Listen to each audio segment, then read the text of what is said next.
Good evening.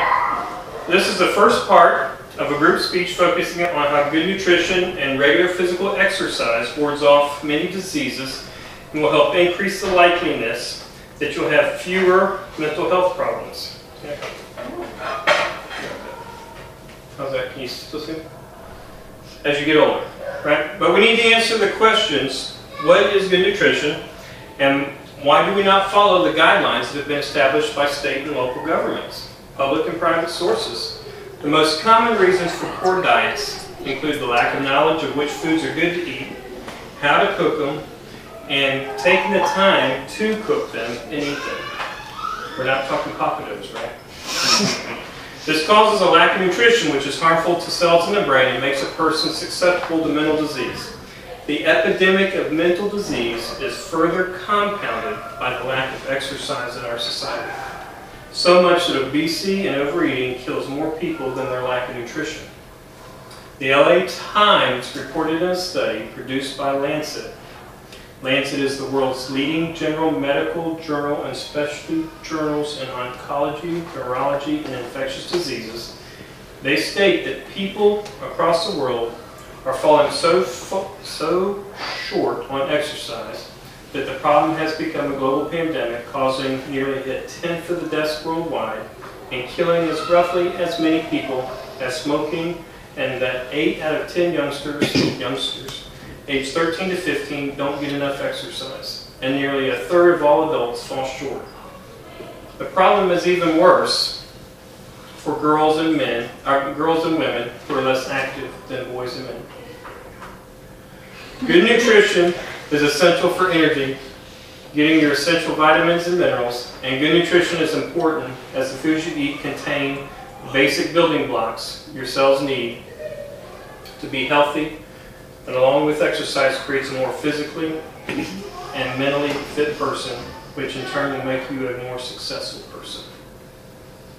My colleague, Todd Kresnik, will be discussing how having a good diet is not about eating a lot of food, and even if you're eating large portions. Rachel Morgan at Livestrong.com states that poor nutrition reflects a diet consisting of just a few foods. If you don't eat a variety of fruits and vegetables, whole grains, and lean protein sources, you are likely not getting all of the vitamins and minerals you need for good health. Another determining factor in your mental health is exercise.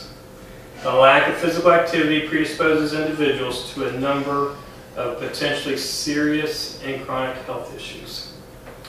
Medical professionals recommend that individuals participate in at least 30 minutes of exercise daily to stay fit and healthy. My colleague Ashlee Shaver will wrap up our discussion and convince you to eat better and exercise. The key factors in taking care of yourself are eating the proper calories your body needs, selecting calories your body needs, selecting the correct foods and the time to eat them, and committing to a regimen of daily exercise. The first step in making sure your body has the proper nutrition is to make sure you are getting all of the calories and vitamins and minerals your body needs. So what is good nutrition? The body needs good calories. They are an important factor in the mental and physical development of the brain and the human body.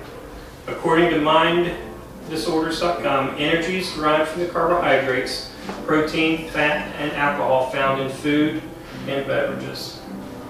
These calories should not be empty calories, but should be substantial and varied.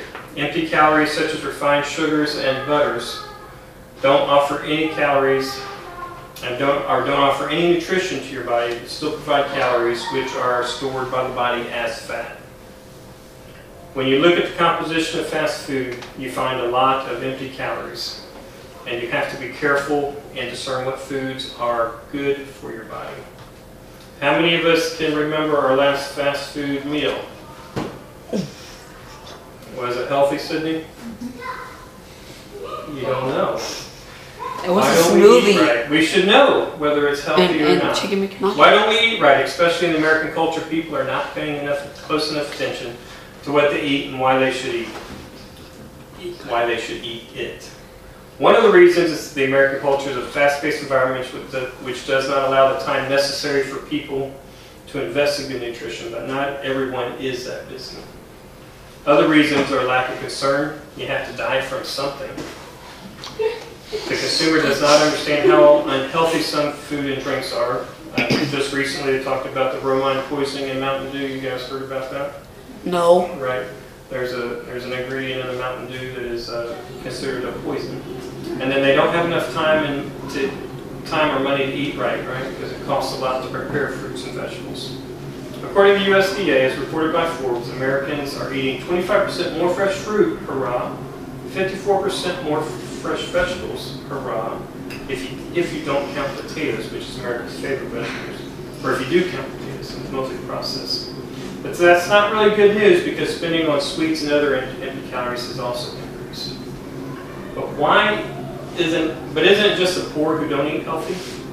According to Forbes magazine, on their reporting of the American diet, they stated regardless of race, income, or educational levels, the average American spends only 0.5% of their food budget on green leafy vegetables, while the USDA recommends more than 15 times that amount. And slightly more than 4% of our food purchases are spent on fruit, while the USDA recommends we spend 16% of our budget on foods such as berries, melons, and apples.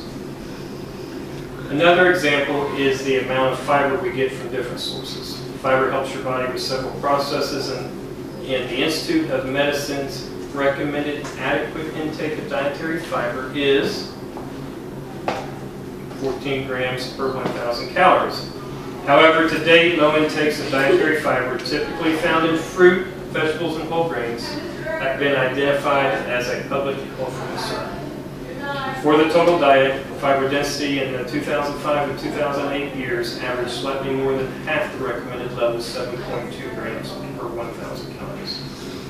The fiber density of food at home was higher than that of the food away from home, mostly due to low fiber density of fast food. As you can see, we as Americans are not getting the proper nutrition. Please help me welcome to the camera my colleague Todd Kresnik, who will be talking to you about food selection and exercise.